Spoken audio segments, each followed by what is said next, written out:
people who were drinking hard whiskey.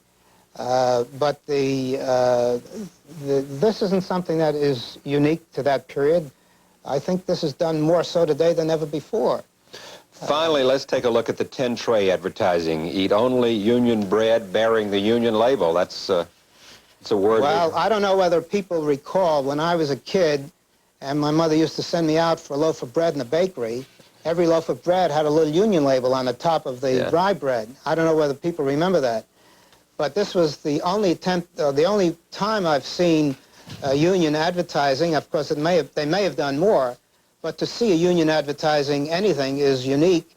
And the ILGU, the International Ladies Garment Workers Union, is doing that. Has been doing that for a long time. But the reason why I have a fondness for this particular one is because it has a great deal of nostalgia for me. For people who would like to see all of these, all the members of this collection, where will they be exhibited? They're at the Schiller-Wapner Galleries at 36 East 61st Street in Manhattan. The first time ever that this kind of collection... This is the first time. Yes, this is the first time, and when people were interested in seeing anything like this, they would either have to go to a flea market or an antique show or an auction. But most people would not dream of going to the New York Historical Society, which has the largest collection in the world. But I thought that this was a very unique way of presenting material of this sort and would make the public more aware of the significance of this material. Jack, we can appreciate why you are so proud of this collection. It is always nice for us to share with someone the fruits of years and years of labor and great satisfaction. We thank you for joining Nightwatch, and much success to you. Thank you, sir, very much. We'll continue on Nightwatch. Stay with us.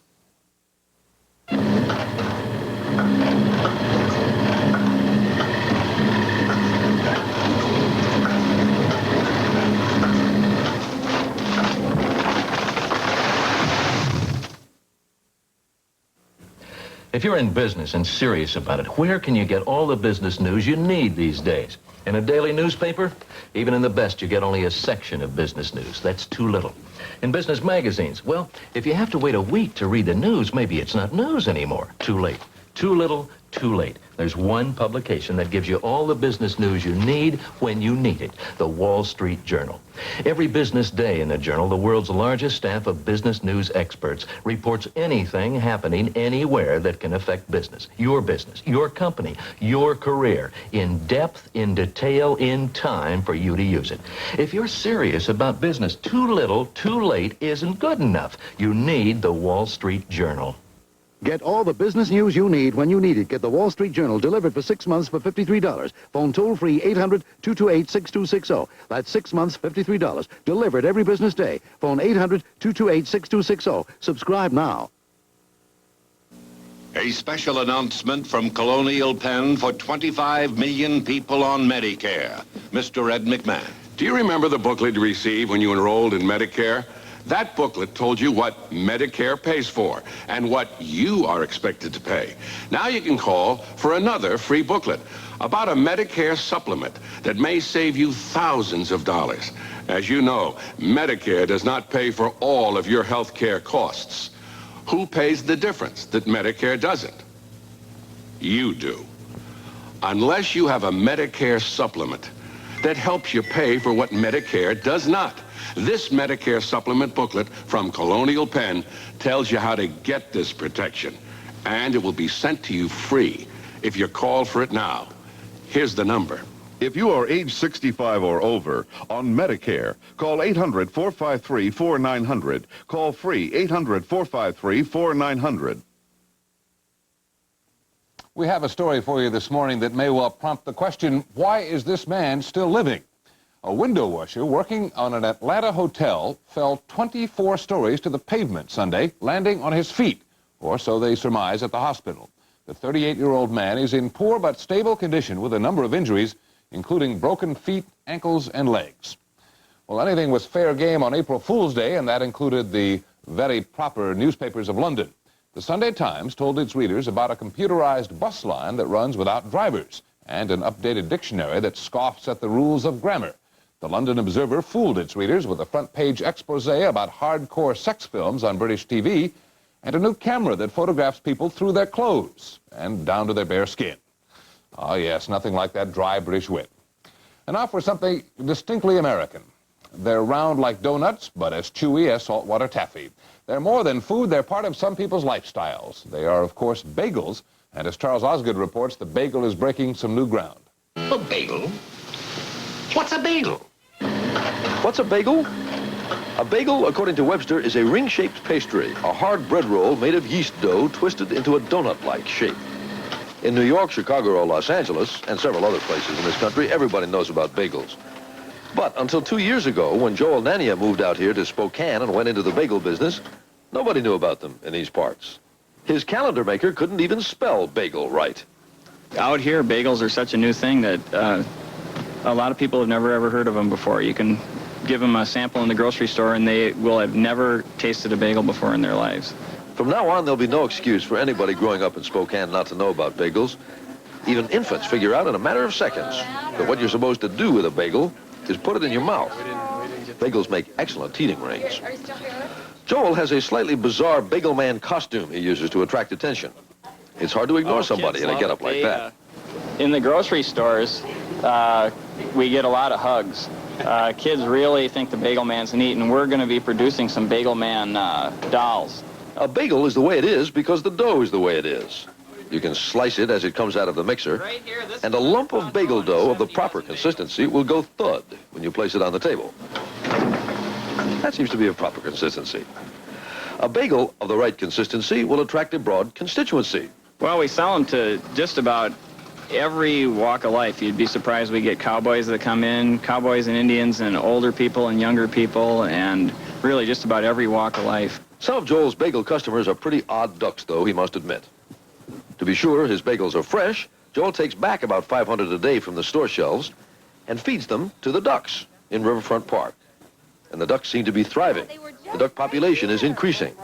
Why, some say that on a diet of bagels, even the ugliest duckling will be transformed into a thing of beauty. I don't know about that, but kids love to feed bagels to ducks.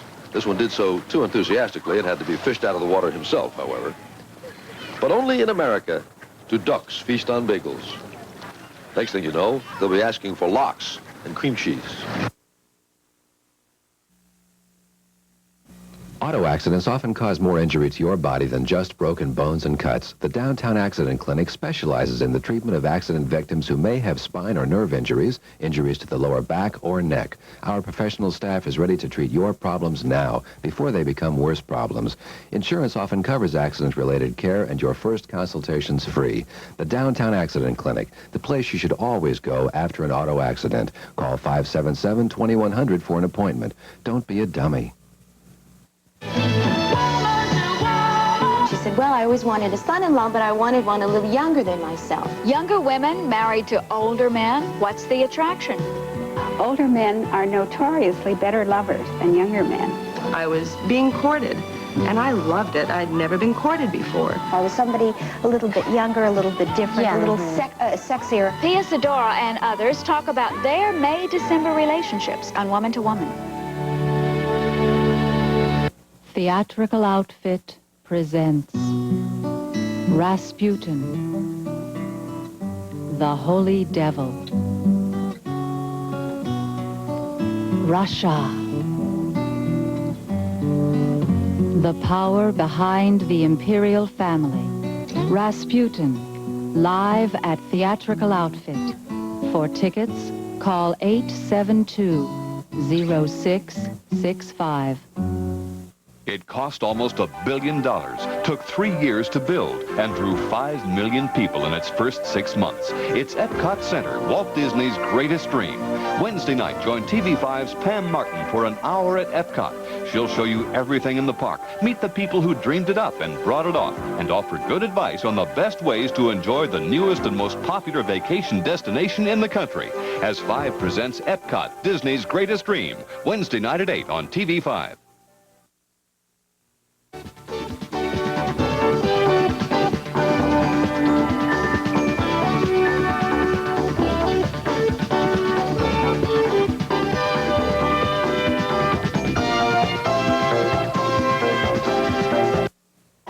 WPGA TV5, Atlanta.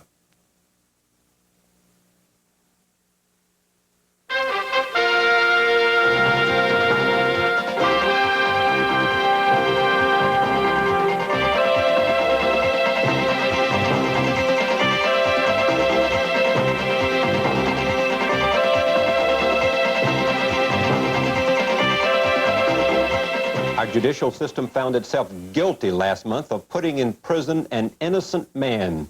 Linnell Jeter was released after spending 16 months of a life sentence for a crime he did not commit. Good morning and welcome to the CBS News Night Watch. I'm Charlie Rose in Washington. Today we'll hear from Linnell Jeter, once again a free man. The cry of play ball will ring across the country today. As a new season of baseball opens, we'll talk with one of yesterday's heroes, Mickey Mantle. Before that, we'll take our customary look at the week ahead, dominated this week by Tuesday's New York primary. Lark McCarthy has the morning off, but for the news on Monday, April 2nd, we have Bill Lynch. Good morning. Senate opponents of administration policy in Central America will make a last-ditch attempt this week to sharply reduce U.S. military aid to El Salvador. Led by Edward Kennedy of Massachusetts, the critics want to slash the tentatively approved emergency aid level from $62 million to $21 million. That would be enough to last through May, when the results of the runoff election between presidential candidates José Napoleón Duarte and Roberto Dobizón will be known.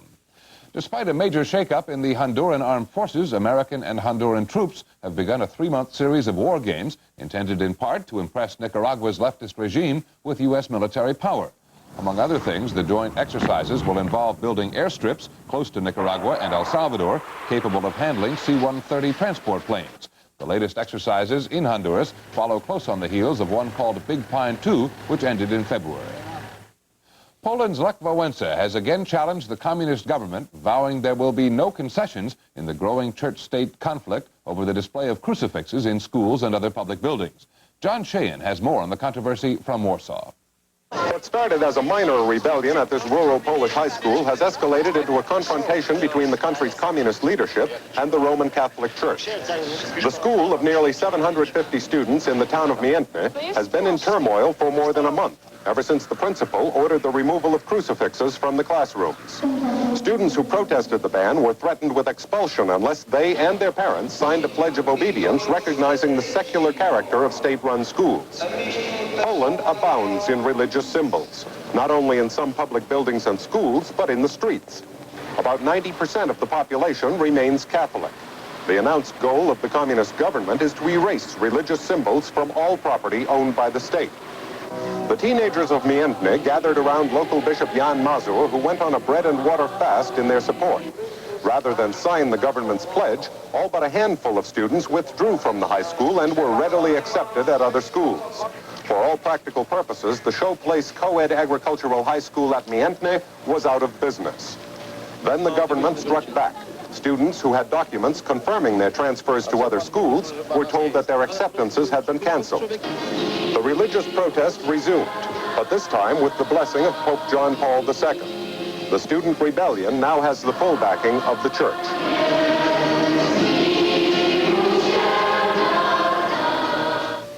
One point that church leaders keep hammering home is that the cross has been part of life in Poland for 1,000 years, while communist-imposed separation of church and state began a mere 40 years ago.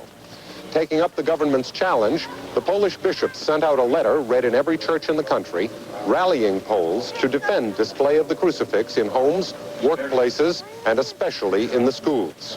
If the communist authorities now choose to pursue the purge of religious symbols, Poland's battle of the crosses could be just beginning. John Sheehan, CBS News, Warsaw. A draft report by the Trilateral Commission finds the world facing a laundry list of familiar threats, from hunger and despotism to nuclear war. The proposed solutions also have a familiar ring: greater global cooperation to manage the world economy and prevent social breakdowns. If the richest nations suffer a failure of will, the report concludes, the result could be global anarchy and international violence. Up next with Charlie Rose, political reporter Bob Shogan of the Los Angeles Times to preview Tuesday's New York primary and what it means for Mondale, Hart, and Jackson. Introducing a spectacular breakthrough in home communications. It's the amazing new Electrophone, an electronic center complete with radio alarm clock and speaker telephone, all in one handsome compact console that works everywhere. In the bedroom, Electrophone works as a high-quality AM/FM clock radio. You can wake to news or musical blues with the press of a button. Want to sleep for an extra 5 minutes? Just press the sleep button and it's back to dreamland. And Electrophone has the special lullaby feature. At bedtime, you can program your radio to play for up to 2 hours, then shut off automatically so your electric bill gets a rest too. The sleek modular phone unit has all the newest options. Press the mute button and your party is on hold. Press the redial button and you automatically redial the last number you called. Great for those annoying busy signals. Tired of your phone calls? Press the off button and you'll rest undisturbed all night long. And look, your radio shuts off automatically whenever you pick up the phone. No more fumbling for dials and shouting over the music. Best of all, the Electrophone console has a built-in speakerphone that lets you have hands-free phone conversations. With the press of a button, you can carry on a conversation from anywhere in the room. And the speakerphone lets you enjoy three-way family conference calls, just like important executives. At the office, you'll save hours with hands-free conversations. No more stiff necks and tangled wires. Electrophone has over 15 fabulous features in one beautiful compact console. But here's the best feature of all. Now on this special TV offer, Electrophone is being offered for only $79.95 with a full money-back refund. Use your credit card and order your Electrophone console, the space-age phone with the old-fashioned price tag. Here's how to order. COD and credit card orders call toll-free 1-800-453-4004. That's 1-800-453-4004. Or send check or money order for $79.95 plus $3.50 for shipping and handling to Electrophone. P.O. Box 3500, Department Triple B, West Caldwell, New Jersey.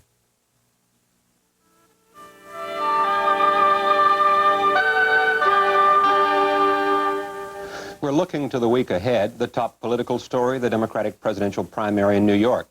Here to talk about that, Robert Shogan of the Los Angeles Times. Why is it that so many political writers, you included, are characterizing the New York primary as the ultimate test of the direction that Walter Mondale and Gary Hart want to take the Democratic Party? Well, New York is kind of the quintessence of the Democratic Party, the modern Democratic Party. It gave the country and the party Al Smith and Franklin Roosevelt. It was a place where the coalition that, tottering as it is, still exists and still dominates the party, was first created. The whole collection, a conglomeration of interest groups, labor, blacks, Jews, teachers, now environmentalists, and some gays. And